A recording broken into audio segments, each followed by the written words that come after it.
up? How are y'all? I feel like it's been forever. Anyways, I'm so glad you're here, because guess what? I'm at one of my favorite places on the planet. Can you guess where I am? Nope, not the Cheesecake Factory. No, I am not at the birthplace of the guy who created the two-story outhouse. Nope, I am here at the, drumroll, the zoo. Now, I love the zoo. I don't know if it's the animals, the plants, the vegetation, or maybe just the outrageously priced food, but I just love it all so much.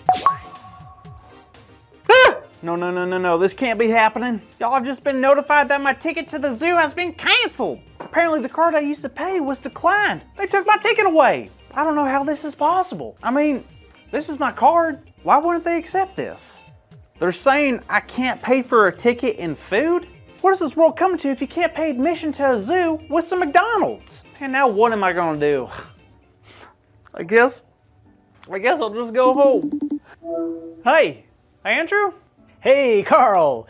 Whoa, what's wrong? I don't want to talk about it. Okay, wait, are you at the zoo? Yeah, but not for long. What? Why? Well, you know how I love the zoo, right? Of course. Well, yesterday I was sitting at home, I thought, hey, I need a me day. So I went online, I bought a ticket, or so I thought. What do you mean? Well, apparently they don't accept food gift cards as payment. You have to use real money. Makes no sense. Oh, I'm so sorry. What are you gonna do now? I don't know, go home, stare at the abyss, eat 5 pounds of chicken nuggets and cry myself to sleep.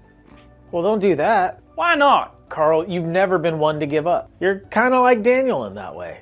Daniel? Daniel who? Double dipping Daniel? The guy who always double dips his chips into salsa? No, Daniel from the Bible. Oh, okay, good, because I'm nothing like double dipping Daniel. I would never double dip chips like that. Yuck! Okay, well, Daniel was a prophet in the Old Testament times, and he loved God very much. All right, he sounds cool. Well, his story starts off kind of rough. You see, Daniel and his friends lived in Jerusalem, but one day they were overtaken by the people from Babylon. The king of Babylon, King Nebuchadnezzar, took Daniel and the people of Jerusalem as captives back to Babylon. Wait, do the people of Jerusalem want to go with the Babylonian Knights?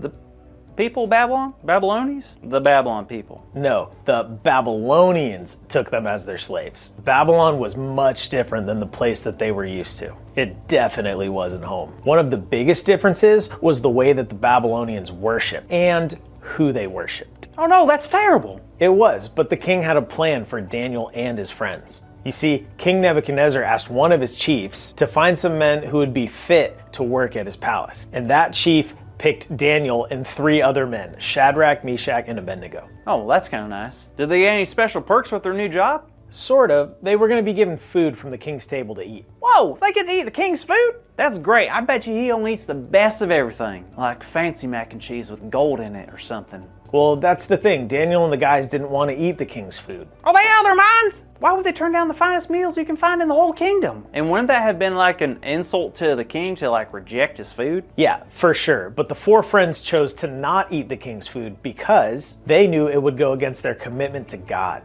So Daniel suggested to the chief that they only eat vegetables. But the chief was worried. Why? Well, he was worried that only eating vegetables would make them sick or weak, and the king wouldn't want that at all. But Daniel persuaded him to let them try it for 10 days. And guess what? Daniel ate so many carrots he became one. Nope, they actually... Wait, what? That's one of my greatest fears. Eating so many carrots that I actually become a carrot. Okay, anywho, it worked. Verse 15 says, "At the end of the 10 days, they looked healthier and better nourished than any of the young men who ate the royal food." Daniel and his 3 friends were healthier and stronger than any of the others who'd been eating from the king's table. And over time, the 4 men became the most respected men in the whole kingdom. And Daniel even had the gift of interpreting people's dreams and visions. Wait, what does that mean? Means that God gave Daniel the ability to understand what certain dreams meant. If you keep reading the book of Daniel, you'll see all the different ways that that gift came in handy. Sounds like it. Well, now I'm just trying to figure out why you compared me to Daniel, because I don't know nothing about interpreting dreams. Well, you see, Daniel was taken away from almost everything that he'd ever known. He was taken away from his hometown and put into a new land with new rules. But Daniel knew one very important thing. Never eat yellow snow? No. But even though everything around him had changed and was new, Daniel understood that God was still the same. And even more than that, he knew that God was always going to be with him.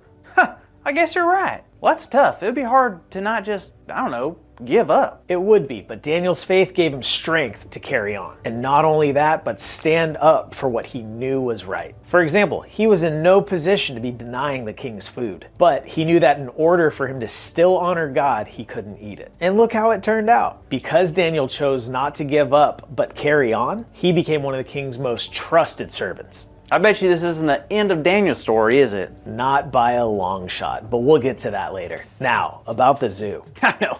It was silly of me to think that I could use food as money. But I learned my lesson. I'm going to go home, get some money, real money, and try again tomorrow.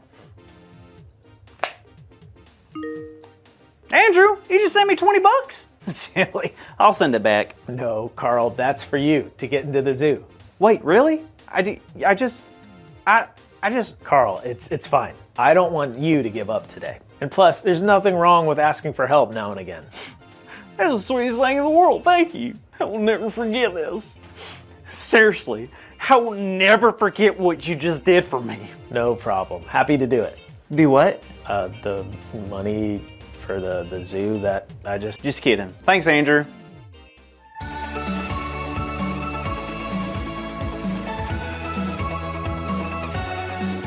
Well, hello there, kids. Are you ready for today's big idea? Great! Or as a tiger might say, great! Sorry, that was funnier in my head. Anyways, today's big idea is, I won't give up. God is with me. So on the count of 3, I want us all to roar the big idea like a lion, okay? Are you ready? 1, 2, 3. I won't give up. God is with me. Perfect. Very believable roars. I even got scared a bit. Now kids, it looks like Carl is enjoying his time at the zoo. So make sure to tune in next week so we can see what kind of animals he runs into. See you later.